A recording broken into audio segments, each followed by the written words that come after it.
dia a todos, eu sou Marcos Vinícius. Eu vou explicar um pouquinho aqui do cronograma que a DPTC montou para a solução desse problema do nosso cliente, que é a Horizontes Implementos Agrícolas. Então nós dividimos por algumas fases aqui: proposta, planejamento, instalação, preparação, treinamento e um acompanhamento e controle do sistema. Tá? Então, iniciando aqui com a apresentação do produto, a gente tem uma duração de um dia. Ela é organizada, então, os responsáveis somos nós, a DPTC, e visa mostrar, então, um pouquinho da solução desse problema que foi identificada na Horizontes Implementos. Analisando a aderência, na verdade, vai ser feita pelos nossos consultores funcionais, é uma equipe de consultores funcionais que está à disposição da nossa empresa. Tem uma duração aí de 5 dias. Só um complemento. Aqui seria conforme a gente vai cumprindo a meta, é o percentual que isso vai sendo atingido, vai sendo complementado ali, vai sendo imputado, então, o nosso percentual. Então, a aderência seriam os consultores funcionais, que eles vão estar tendo um contato direto aí com a empresa, para estar sanando todas as dúvidas técnicas que ficaram da apresentação, identificando possíveis modificações no sistema, por exemplo, que nós mostraríamos para vocês, que seria essa identificação aqui de hoje, e também descrever como que vai funcionar esse software, esse sistema dentro da empresa de vocês. A análise de personalização seria, então, após essa identificação das modificações, incluir no nosso sistema. Vai ser feito também pelos nossos consultores funcionais com um período de 5 dias. Esse período que nós estamos estipulando aqui, como eu disse, são estimativas, tá? Podendo ter uma pequena variação para mais e para menos, que a gente já está incluindo aí no nosso valor. Passamos assim para a fase de planejamento. A elaboração do plano geral ela é feita pelo nosso gerente de projetos e por uma equipe de funcionais. Aqui nessa parte, com base em toda essa proposta aqui, o nosso gerente de projetos ele vai elaborar um plano geral de como vai funcionar o sistema, vai fazer um escopo, né, contendo nossas premissas e restrições. Daí então a gente parte para a reunião de kickoff, que é uma reunião que envolve todos, tanto a DPTC quanto a Horizontes Implementos, para a gente poder identificar e mostrar para o cliente então tudo que foi desenvolvido, para daí então passar para a parte de desenvolvimento. Aqui na parte de desenvolvimento nós estipulamos um período de 21 dias, que será responsável por essa parte será o nosso time de ABAPs, todos formados aqui pela Esperançap, ótima qualidade. E dentro dessa área de desenvolvimento, então a gente entende o desenvolvimento do software, o teste dele e já a documentação também estaria inclusa nessa parte. Passando assim então para a parte de instalação.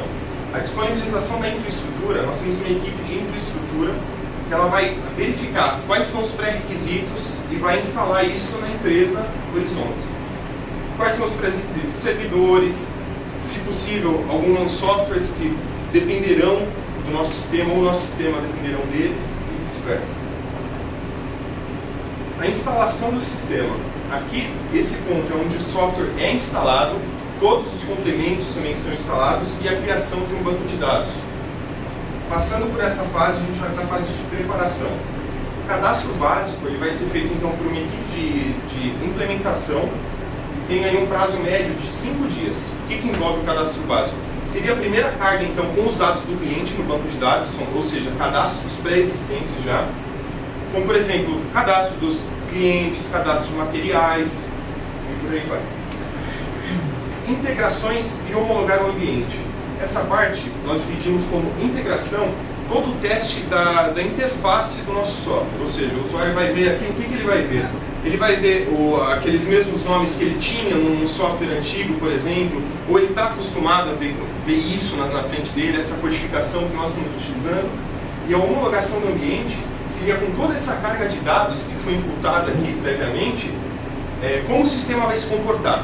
Ele vai apenar, não vai? Ele vai aguentar toda a carga de dados ou não? Então, passando por isso, tudo isso sendo aprovado, nós passamos para a fase de treinamento. Começando com a preparação da estrutura para o treinamento. Então nós temos aí a equipe de infraestrutura novamente. Previamente já foi agendado então com o nosso cliente se vai ter uma sala específica, como por exemplo essa, ou se a gente vai até o cliente para realizar esse curso E essa equipe de infraestrutura então vai liberar projetores, equipamentos, vai ver se os equipamentos que estão disponíveis, eles atingem todos os requisitos para o treinamento, caderno, caneta, tudo que for necessário para o treinamento. Execução do treinamento vai ser gerado pelo nosso funcional, equipe de funcionais, que nada mais é do que ensinar então usuários-chave e alguns outros usuários a utilização do nosso sistema. Isso vai ter um prazo de aproximadamente 10 dias. Após esses 10 dias vai ser aplicada uma avaliação do treinamento. Na verdade isso é mais um feedback para a DPTC, né, para saber se todo o treinamento que foi entendido aqui nessa etapa anterior é válido, teve absorção ou não do treinamento, e até mesmo para um feedback nosso da nossa equipe de funcionais. Passando então para a fase final, o acompanhamento e o controle. O acompanhamento pós-implementação ele vai ser dado pelo gerente de projetos e nossa equipe de funcionais. Desculpa. Aqui o que vai acontecer? Após toda essa parte de implementação e treinamento, os funcionários vão estar ali presentes sempre para tentar dar um suporte para o cliente, até mesmo porque a gente sabe que vai surgir dúvida, sempre, que nem foi apresentado no outro grupo, falha humana vão surgir, vão acontecer. Então, a gente vai estar ali, vai ter o funcional para estar esclarecendo essas dúvidas dos usuários. O acompanhamento do progresso vai ser feito pelo nosso gerente de projetos, e isso ele vai pegar toda essa auditoria que foi feita com base nas dúvidas dos clientes em período de pós-implementação e vai gerar relatórios para ser feito um controle em cima disso. Os marcos de acompanhamento, então, com base em todos essa auditoria e esses relatórios gerados, a gente vai o gerente de projetos ele vai fazer uma reunião então com a Horizontes e vai estar disponibilizando isso. O que aconteceu? Aconteceram erros? Quais são os erros? O que nós fizemos para corrigir esse erro no sistema e para futuramente até evitar ter algum outro problema do mesmo tipo. Esse seria o nosso cronograma. Eu vou passar então a palavra para o Rubem, ele vai falar um pouco do organograma. Bom dia. Esse nosso organograma, ele apenas exemplifica, né, nossa estrutura de trabalho. Então, gerenciando todo esse projeto, nós teremos nosso gerente de projeto comunicando com um gerente de projeto da Horizontes, e nesse terão abaixo usuários-chave para que nossos funcionários possam conversar e saber a necessidade deles. E abaixo desses usuários-chave terão os usuários que eles vão utilizar isso na Horizontes. Abaixo do nosso gerente de projeto, nós teremos o pool de funcional, porque não necessariamente nós teremos apenas um funcional, né? Então, teremos um pool de funcional, um pool de ABAP, um pool de implantação e um pool de infra. Por quê? Porque nós teremos aqui não apenas a necessidade de ter sênior e plenos, porque até como foi comentado em questão de documentação, para não ter a necessidade, né, aqui abaixo, em questão de custo, aqui como ele está especificado aqui embaixo, porque nosso gerente de projeto nós vamos deixá-lo trabalhando o tempo inteiro, porque um gerente de projeto, o custo dele é muito maior do que um sênior, ABAP. Então nós fizemos o que? Nós fizemos algo para que o projeto esteja num custo, né, tanto amigável para nós quanto para o Horizonte. Então nós separamos aqui a quantidade de dias e horas que o gerente de projeto, a quantidade do pool de funcional, então não separando apenas como sênior, pleno e júnior, mas separamos aqui a quantidade de horas que nós vamos precisar de um funcional trabalhando. E aqui o pool de ABAP também, então, e a pool de implantação, isso, assim, o total deles que eles vão estarão gerando custo, aqui nosso preço hora de projeto e nosso preço total de projeto. Agora eu vou estar passando para o Ricardo. Bom dia. Eu vou falar um pouco sobre o plano de risco que a gente elaborou para a empresa. Como todos sabem, a implantação do projeto gera mudanças e as mudanças geram impactos, sejam eles administrativos, técnicos ou financeiros.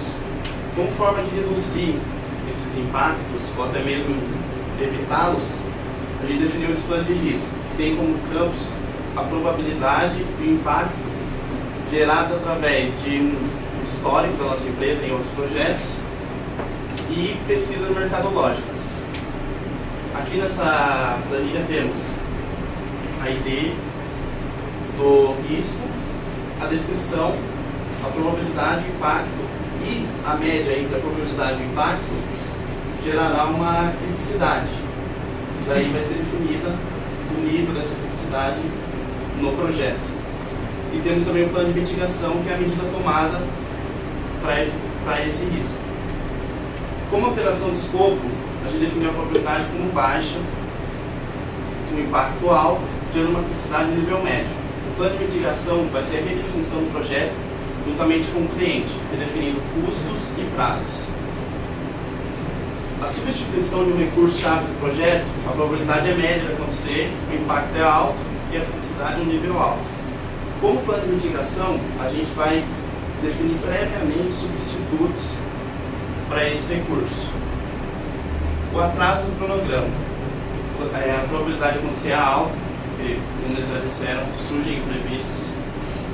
O impacto é médio e a criticidade é do nível alto. Como plano de mitigação, a gente definiu que a criação de marcos, onde a gente vai estabelecer onde está o projeto, e a definição de tarefas localizadas para cada funcionário. Alteração do custo do projeto. A probabilidade de acontecer é alta, o impacto é médio, a criticidade é muito alta. Por exemplo. Plano de mitigação. Nas reuniões de marcos, definiremos novos custos com os funcionários, onde a gente vai explicar o porquê, a necessidade e o que vão gerar de benefício esses novos custos. Aqui temos alguns exemplos de controle desse plano de risco, onde a gente vai ter a ID do risco, o status e a atitude tomada, no caso. Aqui é um exemplo de alteração de recurso-chave do projeto. Por exemplo, se um funcionário do projeto, tanto da nossa empresa como do cliente, não poder participar da implementação do projeto, no caso, se for nosso, nós arcaremos com os custos e teremos que redefinir o cronograma juntamente, caso esse seja afetado, juntamente com o cliente. Caso seja da empresa, ela arcará com os custos e caso afete o cronograma, faremos a redefinição juntamente com o cliente. Atraso do cronograma, outro exemplo. Isso pode ser gerado por um erro de planejamento de um recurso, que pode ser gerado por um erro do nosso analista de sistemas e pela definição do usuário-chave.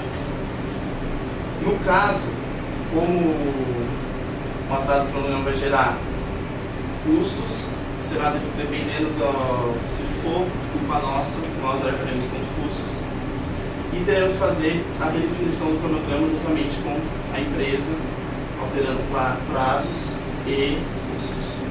Agora eu passo a palavra para o Eduardo. Bem, vou explicar um pouco para vocês sobre o fluxo da nossa solução.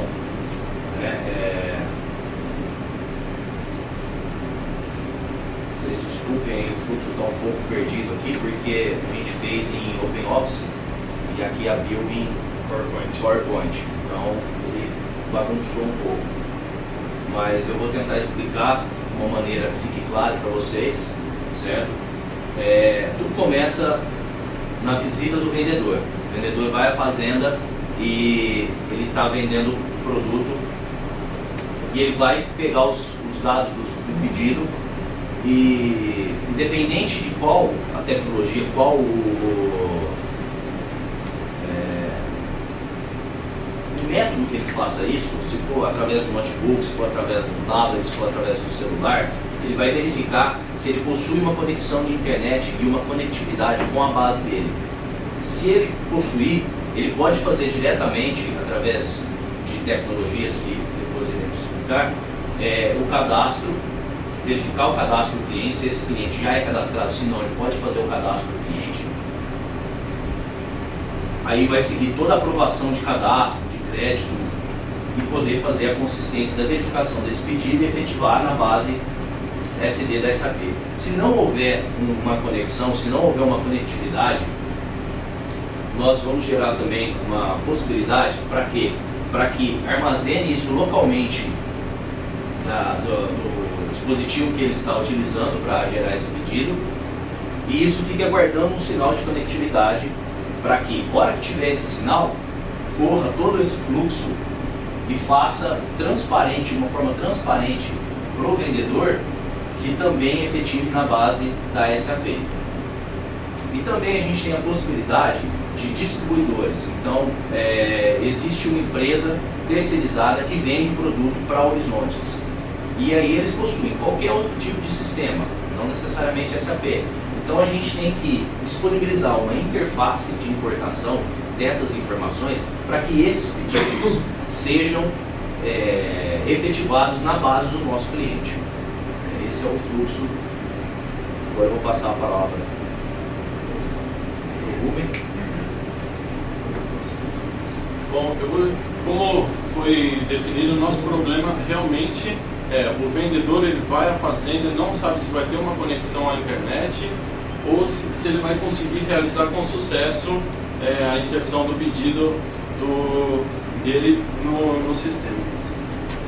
Então, aqui, com a visita dele do vendedor, no caso, se ele não tem a conectividade, nós temos o armazenamento dele, isso com o sistema.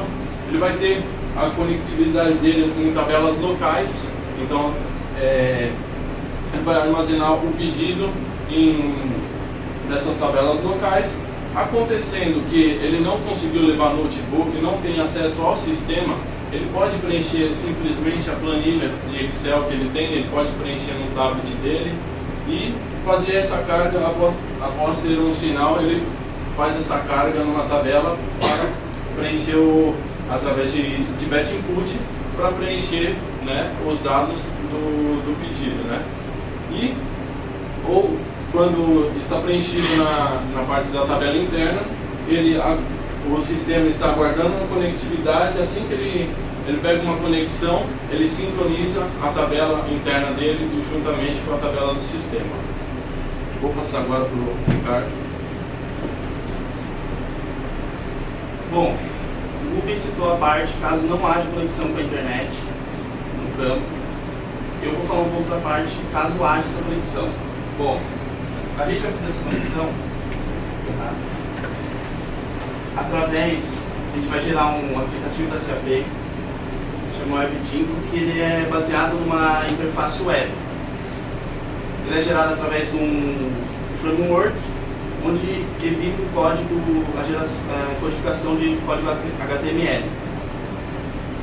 Nessa WebDingo, a gente vai fazer o processamento dos dados através da BAP SD, que possui as funcionalidades de faturamento, status, adquirir o status do cliente, inserção de dados e tudo mais. Então aqui está uma explicação mais ou menos de como vai ser a visita do vendedor, insere os dados do pedido. Possui sinal de conexão? Sim.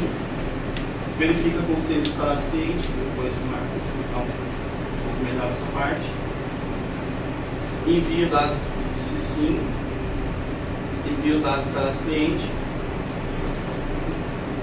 aguarda a aprovação do cadastro cliente, se não, quer dizer, aguarda a aprovação do cadastro cliente e parte para os dados do pedido. Se estiverem ok, ele emite a mensagem de deu certo, através dessa emissão da inserção de dados do pedido, tem um método dentro do BAP SD que, se eu não me engano, chama emissão de ordem, que faz esse registro no SAP SD, na tabela SAP SD. E, como ele possui a conectividade, através de uma função non-function count, ele vai fazer a atualização do banco de dados, automaticamente transparente para o usuário, onde ele não vai ter que executar nenhuma operação. Fazendo login, ela já atualiza o banco de dados dele. Agora eu vou passar a palavra para o Marcos. Então aqui é só dar um enfoque um pouco no que ele falou da verificação e consistência do cadastro do cliente.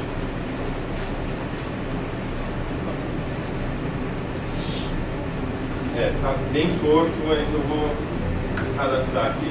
Então o que acontece? Depois que passou por toda essa parte aqui que nós utilizamos da WebGIMP, o sistema ele vai fazer a verificação da consistência dos dados do cliente. Já existe um cadastro do cliente?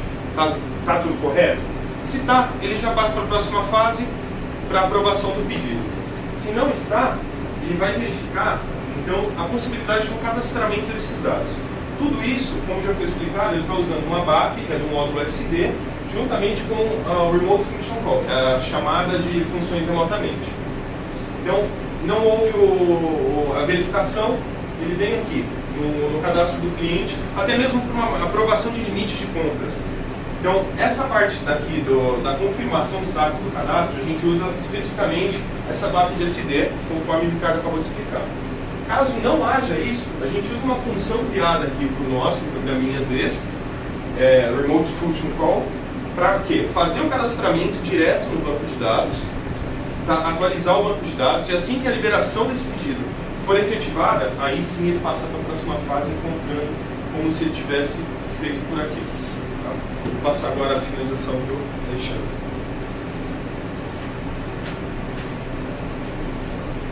Falar sobre a parte dos servidores, a importação de dados.